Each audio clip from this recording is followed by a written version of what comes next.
نايلوم فيلمنا حانت أمبولانس نحاد حموم بفتنة ناب هوسبيتال كتاب صحو عند خدتن كلا تجمر اتي اب ستريتشر زنبر السباي اب منقد يموت نس قدماتو جن كلهم كفل أكالاتو نيوت كالو السبات نمدحان كوعلو قطع زفر من سينيرو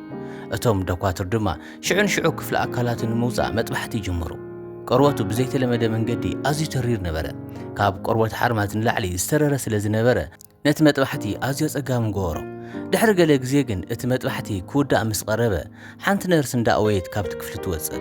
اتوم دكواتر دما نابت كفل مطبحتي بفطنت مساتيو زسنبد ነገር رايو اتحمم مولو بمولو ناب حمخش تغيرو اب قدمي عينتوم يطفى ابز غزي زدما لبو نحنت ليزاز سما من اسي غوال بعوتي تكللا بزغرن كونتا سونتا نتحدش لبي بزي زخونه صقم يقبلو بتوسخ دما بزحغس فطنت تحوي اوش تحنت معلت دما اتوم هوسبيتال نغزا يلقوا ግን ሓደ ዘይተለመደ ነገር ይረአ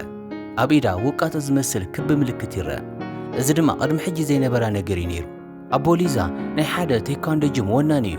ንሳ ድማ ካብ ንስነታ ጀሚራ ማርሻል አርትስ ትፈቱ ነበረት ይኹን እምበር ኣብ ሓደ ውድድር ድኻም ልብ ስለ ዘጋጠማ አባ ኣዝዩ ስለ ዝሰንበደ ክትለማመድ ከልኪልዋ ነበረ ሓደ መዓልቲ ግን አባ ምስትዋና ገዛ ክዘራርብን ከሎ ሊዛ ተጠውያ ነቲ ናይ ቦክስ መለማመዲ ብቦክስ ምስ ወقعቶ ኢዳ ተበሲዑ ናብ ላዕሊ እንጥልጠል ሊዛ ቀድም ሕዋያ ከምዚ ዓይነት ሓይሊ ሪኣይ ትፈልጥን በተሓድሽ ዝረኸበት ሓይሊ ድማ ብጣዕሚ ተሓጎሰት ክትፍትኖ ኢላ ድማ ናብ ጽርግያ ወፂያ ጃኬታ ኣሲራ ከም ፕሮፌሽናል ኣትሌት በሙሉእ ፍጥነታ ትጎይ ኣብ መንገዲ እንዳጎየትን ከላ ንስኮተር እውን ትቀድማ ኣብ ሓደ እዋን ኣዝያ ስለ ዝፈጠነት ልክዕ ከም ትበርር ዘላ ኮይኑ ይስማዓ በሃንደበት ግን ዓቐብ ስለ ዘጋጠማ ደው ክትብል የጸግማ ኣብ ታሕቲ ድማ ሓንቲ ንእሽቶ መኪና ደው ኢላ ስለ ዝነበረት ምስ ኣብ ሓይሊ ስለ ዝተጋጨት ዳርጋ ገልቢታታ ነበረት ነዚ ሓድሽ ልቢ ምስ ረኸበት ሊዛ ብዘይ ጽበየቱ መንገዲ ሓያል ኮይናያ ሓደ መዓልቲ ግን ሓደ ሰብ ብሕቡእ ቪድዮ ቀሪጹ ኣብ ኦንላይን ይጽዕኖ ኣብቲ ናይ ቴኳንዶ ክዳና ድማ ሱማ ይርአ ነበረ ሓደ ወዲ ሱማን ስምእቲ ጅምን ይሪኦሞ ብፍጥነት ናብኡ ይኸይድ ቀጺሉ እውን ካብ ርሑቕ ፎቶ ከልዕላ ይፍትን ሊዛ ግን ቀልጢፋ ትሕዞ ንሱ ግን ብጣዕሚ ይስንብድ ንእሽተጓል ከም ዝበለ ደው ዘብል ሓይሊ ክህልዋ ፈጺሞ ይሓስብን ነይሩ ኣብዚ ግዜ እዚ ሊዛ ኣብ ኢዲት ቶም ዝበሃል ወዲ ተመሳሳሊ ምሽጥራዊ ክቢ ምልክት ከም ዘሎ ተስተውዕል እሞ ቶም ንሱ እውን ካብቲ ለጋሲ ክፍሊ ኣካል ዝኾነ ሰብ ከም ዝተቐበለ የረዳ እዚ ድማ ፍሉይ ሓይሊ ከም ዝሃቦ ይዛረብ እቲ ዝሞተ ሰብ 6 ክፍሊ ኣካላት ከም ዝለገሰን ማለት እውን ብጠቕላላ 6 ሰባት ፍሉይ ሓይሊ ከም ዝረኸቡ ይገልጽ ቶም ሕጂ ነቶም ካልኦት ፍሉይ ሓይሊ ዘለዎም ሰባት ክረኽቦም ይደሊ ንጽባሕይቱ ድማ ሊዛ ነታ ሳልሰይቲ ሰብ ትላለያ ኣብታ መዓልቲ እቲ ሰዓር ኣዝዩ ክቡር ሽልማት ዝሽለመሉ ውድድር ሊዛ ብሕቡእ ኣብቲ ውድድር ጉያ ትሳተፍ ነበረት ንኹሎም ብቐሊሉ ገዲፋቶም ብምቕዳም ድማ ትዕወት ነቲ ዝተሸለመቱ ሓድሽ ጫማ ድማ ብጣዕሚ ፈተየቶ ብሃንደበት ግን ሓንቲ ዓባይ ሰበይቲ ናብኣቶም ቀሪባ ብነፃ መስተ ትዕድሎም ንሳ እውን ካብቲ ዝሞተ ሰብኣይ ኩላሊት ተተኺሉላ ሙሉእ ብሙሉእ ዝሓወየት እያ ሊዛን ቶምን ብኡንብኡ ኢዳ ይርእይዋ ግን ምንም ዓይነት ምልክት ኣይረኣዩላን ይኹን እምበር እታ ሰበይቲ ምስ ተጠወየት ኣብ ሕቖኣ ካልእ ምልክት ፍሉይ ሓይሊ ዝኾነ ክቢ ምልክት ያስተውዕሉ እቲ ፊልሚ ናብ ሓደ ዘመናዊ ቪላ ይወስደና ኣብኡ ድማ ሚኖ ዝበሃል ሽማግለ ሰብኣይ ኣብ ኣፍ ደገ ሞት ኮይኑ ተጋዲሙ ይርአ ኣብ ደገ እታ ዓባይ ጓል ንዶክተር ደዊላ ብዘሰንብድ ድምፂ ተዘራርቦ ክሕሾ እዩ ኢልካ ነርካ ግን ኣብ ኩነታቱ ዝኾነ ለውጢ የለን ትብሎ ሃንደበት ግን እቲ ሽማግለ ኣብቲ ዓራት ኮፍ ይብል እሞ ጠምየ ኣለኹ ዝብላዕ ነገር ኣምፁለ ይብል ሕጂ ኣዝዩ ዝሓሸ ይመስል ኣብ ኢድ ድማ ዝገርም ክቢ ምልክት ይርአ ኣሎ እዚ ሃብታም ሽማግለ እውን ፍሉይ ሓይሊ ከም ዘለዎ ንጹር እዩ ኣብዚ ግዜ እዚ ኣብ ሓደ ናይ ኤሌክትሮኒክስ ድኳን ሓደ መንእሰይ ወዲ ንርኢ ኣጻብዕቱ ብቐሊሉ ምስ ኣጣቕዐ ኣብ ቅድሚኡ ዝነበሩ ኩሎም ቴሌቪዥን ብኡ ንብኡ ይጠፍኡ ኣብ ዝኸደ ኩሉ እቲ ኤሌክትሪክ ክመጽን ክጠፍእን ይጅምር እዚ ወዲ ሽሙ ዜሮ ይበሃል ጽርግያ ቆሪጹ ናብ ሓደ ህንጻ ይኣቱ እሞ ሓይሉ ተጠቒሙ ነቶም ናይ ጌም ማሽናት ይቆፃፀሮም ንኹሉ ድማ ብዘይ ጸገም ይስዕር በቲ ዝረኸበ ገንዘብ ድማ ክባር ዝኾኑ ነገራት ክገዝእ ይጅምር ዜሮ እውን ሓደ ካብቶም ፍሉይ ሓይሊ ዘለዎም ክፍሊ ኣካላት ዝተቐበሉ 6 ሰባት ሓደ እዩ ህይወት ብቐሊሉ እዩ ዝመርሓ በቲ ሓድሽ ዝረኸበ ሓይሊ ድማ ሕጉስ እዩ ናብ ሊዛ ክንምለስ እንከለና ምስቶምን ሶፊያ ዝተባሃለት ሰበይትን ምግቢ ይበልዑ ኣለዉ ብዛዕባ ዘለዎም ፍሉይ ሓይሊ ይዘራረቡ ቶም ኣነ ሓድሽ ሳንባ ረኺበ ኣለኹ ስለዚ ድማ ሓይለይ ምስ ምስትንፋሰይ ዝተተሓዘ እዩ ብሓይሊ ናብ ደገ እንተስተንፊሰ ህቦብላ ክፈጠር ይኽእል ይብል ሶፊያ ግን ኣነ ገና ምንም ሓይለይ ትሰምዐነን ኢላ ተኣምን ቶም ድማ የተባባዕ ኣይትጨነቂ ኩሎም ፍሉይ ሓይሊ ዘለዎም ሰባት ምስ ተረኸቡ ሓይልኸይ ባዕሉ ክበራበሩ ይብላ ሃንደበት ግን እቲ ኣብ ልዕሊኦም ዝነበረ መብራህቲ ይልሕልሕ እሞ ዜሮ ይኣቱ ንሱ ፍሉይ ሓይሊ ከም ዘለዎም ይፈልጦም እዩ ካብቲ ሰብኣይ ዕንቲ ስለ ዝረኸበ ድማ ሓደ ሰብ ፍሉይ ሓይሊ እንተሃልይዎ ካብ ርሑቕ ክፈልጥ ከም ዝኽእል የረድኦም ቶም ብዛዕባ ዝሓድሽ ወዲ ደስ ኣይበሎን ንሊዛ ድማ ንኹሉ ሰብ بعين عموتي كنأمن نخእል ኢና ሓደ ካባና ስስዕ ኮይኑ ነዚ ኩሉ ሓይሊ ንባዕሉ ክወስዶ ዝደሊ ኩሉ ይኽእል እዩ ክንጥንቀቕ ኣለና ኢሉ የጠንቀቓ ንጽባሒቱ ሊዛ ኣብ ቴሌፎና ዝገርም መልእኽቲ ትቕበል ዜሮ ሓገዝ ይሓትት ነበረ ኣብ ሓደ ናይ ካሲኖ ጌም ከታል ክፍትን እንከሎ ተታሒዙ እቶም ሓለዋ ድማ ኩሉ ዝወሰዶ ገንዘብ ክምልሰሎም ይሓትዎ ግን ሊዛን ቶምን ሶፊያን ክሕግዝዎ ይመፁ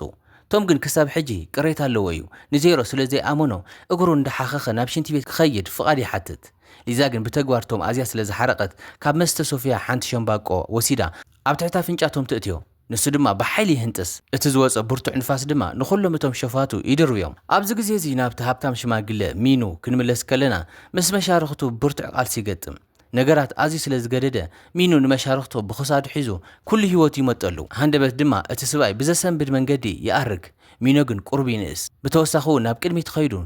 ንሓንቲ ተኽሊ ትንክፋ ናይታ ተኽሊ ህይወቱ መጢጡ ሙሉእ ብሙሉእ ይወስዶ ፊልምና እንትቕፅል ድማ ጆን ዝበሃል ወዲ ኣብ ፋብሪካ ነቶም ሰራሕተኛታት ክቃላጠፉ ከገድዶም ንርኢ ክንሰርሕ ኣለና እንዳበለ ድማ ሙሉእ ለይቲ ይጭድር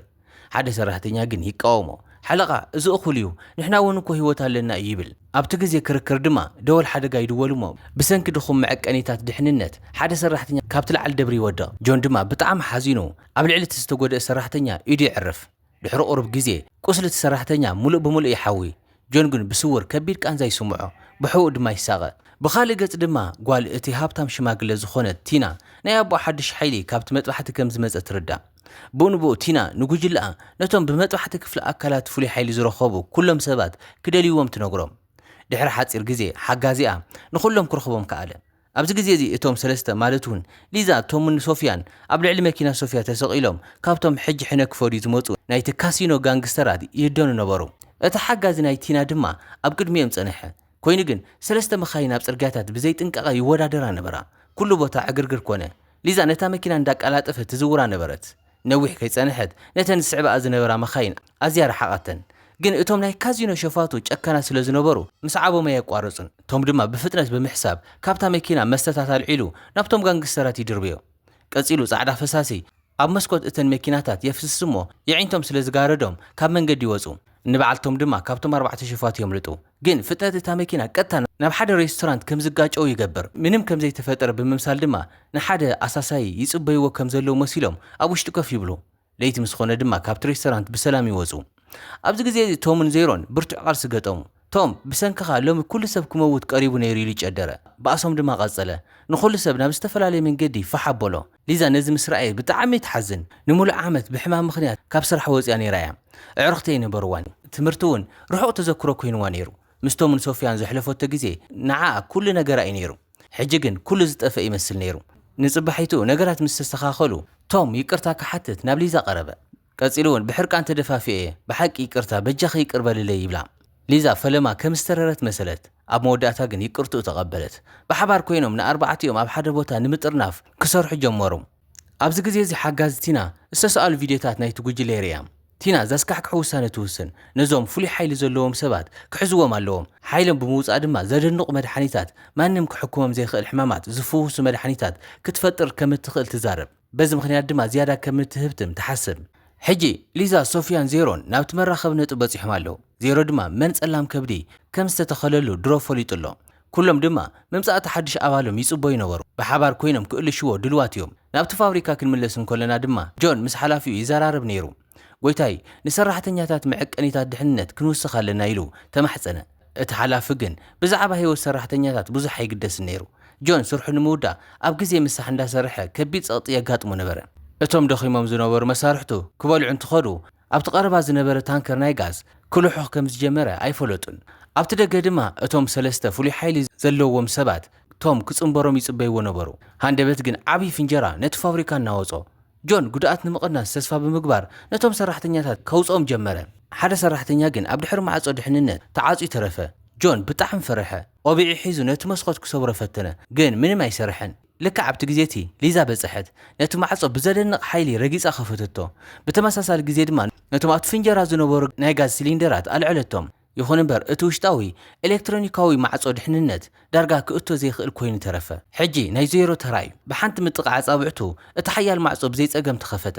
ቶም ቁርብ ኳዋላ ደንጉ እንተነበረ ኣብ መወዳእታ ናብቲ ቦታ በጽሐ ኩሉ ቦታ ብትኪ ተመሊኡ ነበረ استقودوا سبات زرعي نورن شعو زيرو هندقنا أصابع تتاقع ናይ ኩለን ቴሌፎናት ደወል ድማ ኣስርሐ ብኡንብኡ ቶም ኣብ ውሽጢ ተዓፅዩ ዝነበረ ነፍሲ ወከፍ ሰራሕተኛ ክረኽቡ ከኣለ ነቲ ዘድንቕ ናይ ሳምቡእ ሓይሊ ብምጥቃም ትንፋሱ ነዊሕ ግዜ ሒዙ ብቐሊሉ ኣብቲ ትክ ክንቀሳቐስ ከኣለ ነቶም ዝተጎድኡ ሰባት ድማ በብሓደ ድሕኖም ሓደ ዝተጎድአ ሰራሕተኛ ናብ ደገ ምስ ወፀ ጆን ነቲ ፍሉይ ብቕዓት ተጠቒሙ ብኡንብኡ ኣሕወዮ እዚ ግን ንጆን ብጣዕሚ ጎድኦ ደም ክስዕል ጀመረ ሶፊያ ድማ መርዛም ጋዝ ናብ ሳምቡእ ጆን ከም ዝኣተወ ተረድአት ብፍጥነት ብምሕሳብ ምስ ናይቶም ናይ ሳምቡእ ሓይለ ተሓዘቶ ናይቶም ሓይሊ ትንፋስ ምስ ጆን ምስተዋሃደ ብኡንብኡ ሓወየ ሶፊያ ድማ መጠን ናይ ርእሲ ሓይሊ ፈለጠት ኣብ ውሽጢ ፋብሪካ ዝነበረ ትኪ ብፍጥነት ይረጉድ ስለ ዝነበረ እቲ ጉጅለ ቀልጢፉ ንምምላጥ ውጥን ኣውፅአ ኩሉ ሰብ ናብ መውፅኢ ክኸይድ ጀመረ ኣብ ፍርቂ መንገዲ ግን ሶፊያ ብሃንደበት ደው በለት ንዜሮ ገዲፎሞ ስለ ዝነበሩ እዩ ቶም ብዘይዋላ ሓንቲ ምውልዋል ትንፋሱ ሒዙ ንዕኡ ንምድላይ ናብ ውሽጢ ተመለሰ ኩሉ ሰብ ዜሮ ነቲ ትኪ ብንፋስ ክድርብዮ ኢሉ ተጸቢዩ ነይሩ ዜሮ ግን ኣብ ክንድኡ ባዕሉ ነቲ ትኪ ናብ ደገ ከስተንፍሶ ጀመረ ብዝኾነ መንገዲ እቶም ክልተ ብሰላም ክወፁ ከኣሉ እቲ ምርኢትና ዘይተለመደ እዩ ነይሩ እተልእኾ ግን ብዓወት ተፈጸመ ዜሮ ምንም ጉድኣት ከይበፅሖ ብሰላም ወፀ ድሕሪኡ እቶም ሓሙሽተ ጀጋኑ ምግቢ ንምብላዕ ናብ ቀረብኦም ዝርከብ ሬስቶራንት ኸዱ ጆን ንኹሉ ሰብ ናይ ካልኦት ቃንዛ ክወስድ ይኽእል እየ ናብ ውሽጠይ ክመጦ ይኽእል እየ ሓደ ግዜ ግን ብጣዕሚ ይኸብደኒ እዩ ግን ቁሩብ ዕረፍትን ማይን ንክሓዊ ይሕግዘኒ ኢሉ ኣረዶም ኣብ ዝተልእኾ ብሓባር ብምስራሕ ሰባት ምድሓን ኣብ መንጎ ኩሎም ድልድል ርክብ ፈጠረ ንጽባሒቱ ጆን ነቶም ዝተጎድኡ ሰራሕተኛታት ክርኢ ናብ ሆስፒታል ኸደ ኣብቲ ሊፍት ብዘይተጸበዮ ምስ ዝሰርሐሉ ኩባንያ ዋና ዝኾነ ሽማግለ ሰብኣይ ሚኖ ተራኸበ ጆን ሰላም ተሃቦ ግን ብኣጋጣሚ ነቲ ኣብ ከብዲ ኢዱ ዝነበረ ዝገርም ምልክት ተረኣየ ሚኖ ቆሪቡ ረኣዮ እዚ ታቱ ድዩ ኢሉ ሓተቶ ኣይኮነን ጎይታይ ኣብ ቀረባ ግዜ መጥባሕቲ ጸላም ከብዲ ገይረ ነይረ ብዝኾነ መንገዲ እዚ ምልክት ድሕሪኡ ተረኣየ ምስ በለ ዕንቲ ሚኖ ኣብ ልዕሊ ጆን ዓረፈ ኣብ ውሽጢ ጆን ካልእ ዝተለወጠ ነገር እንተሎ ሓተቶ ጆን ስክፍ ስለ ዝበሎ የለን ጎይታይ ደሓን እየ ዘለኹ ይብሎም ሚኖ ድማ ንግዚኡ ዝዓገበ ብምምሳል ተንኮል ክሓስብ ጀመረ ቅድሚ ምኻዱ ድማ ሽም ጆንን ዝሰርሐሉ ቦታን ሓዘ ኣብታ ለይቲ ጆን ተወሳኺ ገንዘብ ንምርካብ ከም ገናሒ መኪና ኮይኑ ይሰርሕ ነበረ ኣብቲ ለይቲ ድማ ኣብ ስራሕ እንዳሃለየ ሓንቲ ተሳፋሪት ናብ መኪንኡ ተኣቱ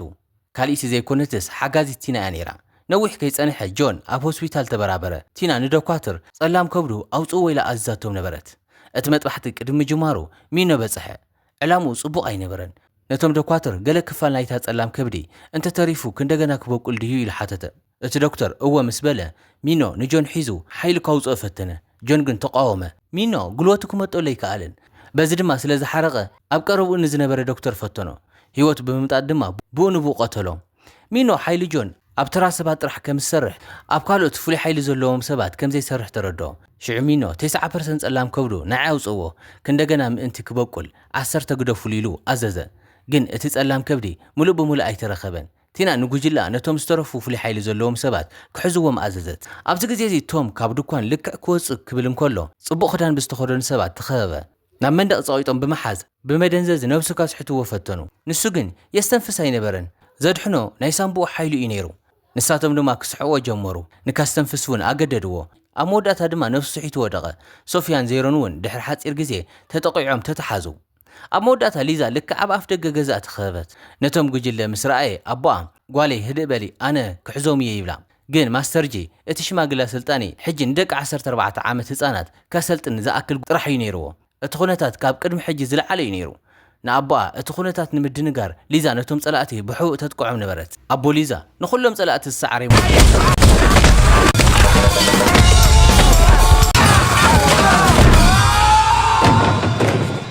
እቲ ናይ ሓቂ ስራሕ ግን ብሊዛ ይስራሕ ነይሩ ኣዝያ ፈጣንን ትኽክለኛ ስለ ዝኾነትን ሓደ ሰብ ክጥወን ከሎ ብዘይ ጸገም ኣብ ቅድሚኡ ኮፍ ኢላ ትርአ ነበረት ኩሎም ሸፋቱ ምስ ሃደሙ ኣቦ ሊዛ ናብ ኣጎዩ ጓለይ ደሓን ዲኹ ኢሉ ሓተታ ሊዛ ድማ ደሓን እየ እቶም ካልኦት ፍሉይ ሓይሊ ዘለዎም ሰባት ግን ተታሒዞም እዮም ጉጅለቲና ነቶም ፍሉይ ሓይሊ ዘለዎም ሰባት ሓይሎም ንምድኻም ኣብ ዝተዳለዉ ፍሉይ ቤት ማእሰርቲ ዓጽዮሞም ነበሩ ኣብዚ ግዜ እዚ ድሕሪ መጥባዕቲ ጸላም ከብዲ እቲ ሽማግለ ሚኖ ጉልበቱ መለሰ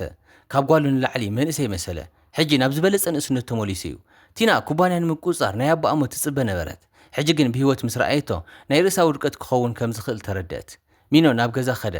ተሓጸበ ኣብ ምስትያት ድማ ነቲ ዝተሓደሰ መልክዑ ብምርኣይ ተሓጐሰ ሃንደበት ግን ጸልማት ኸበቦ ኣብ ምሽጥራዊ ቦታ ድማ ርእሱ ረኸበ ዝተዘርግሐ እዳው ዘለዎ ዝገርም ሓይሊ ኣብ ቅድሚ ምስ ረኣየ ሚኖ ናብ ቅድሚ ሰጎመ እዳው ናይ ዘይፍለጥ ሓይሊ ክሕዝ ፈተነ ገጽ እቲ ኣካል ብፍጥነት ኣብ መንጎ ንእስነትን እርጋን ይለዋወጥ ነይሩ ብሕርቃን ድማ ሚኖ ኢዱ ንድሕሪ ሰሓበ كله أبو أمور يخون كمزلو تردو أتي بستسبر ترمز أبو إيدو زنبر مقدأتون بونبو حاوي جناي عجبن نيرو مينو كلهم كفل أكلات كركب نخلهم في الحيل زلهم سبات كمتهم اللو نعوم تمتيتو جن لك كم أملاخ خون لو مادتيو نزي مسحاسة بدما سبات زمل خوسب خون دلي تينا أنصار تعبي حيلي أبا منهم كتقبري كالتين مينو نابت تينا زدالو تبيت مأسرتي بحيل أتو نقول أدما كسعرهم جمرة مانم أبقر ميدو كولي كالن سلسته كابتم ستحزو في الحيل زلهم سبات بفتنة رخوبهم أبز جزيزي زيرو أداو بزيت لمد من قد تأثير سلازنبرة أصابعت أجرو كتقعي في التنيرو مستعوته كل تسرحتنيات كحزو وقربو زيرو أصابعت أجرو تتقيمو نليزا زلو بوتا زقلت ملأت سلده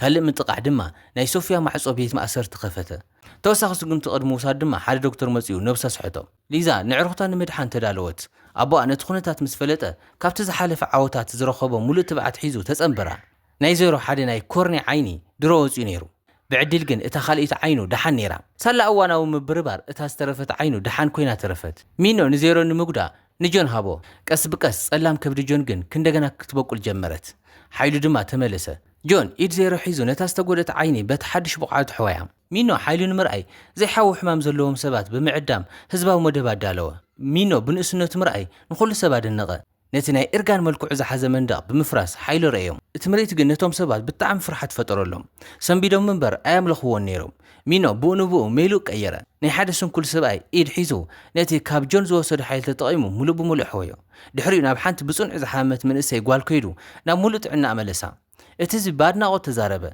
سبات حجي بحكي كم أملاخ يريقو نورو كل سبا أخبرو تنبرخخه هاندا بتكن مينو ليزا تمزق كم زي لا تسمعو أصابعتو بمطقع اتمنقد خفت الله بدراماو منقدي أب حد عابي زفان كوف بلا ليزا نابو أن مسوصحو ليزا ازي سباي ناي كل سب حيلي متق كم زي تردات بزي والحانت مول والدما رقصتو إدمينو دما تسبره جن ماي مستيه اتسبرات بو حاوي أبتقزي سوفيان تومن نابتبوتا تسنبرو اتم سلسته عرخ داغماي تراخبو مينو بحركان صبو حج كل سب تاكيبولو قلطيفكم كفل اكلاتكم هابوني لچدره ابو ليزا بمول متئما ناب مينو غص غوي مينو گن ايدو بمطواي دربيو ليزا قلطافات تقيما نابوا كاب كبيد غدات كتدحنو خالت اب منغو ليزان مينون عوي قال استجمر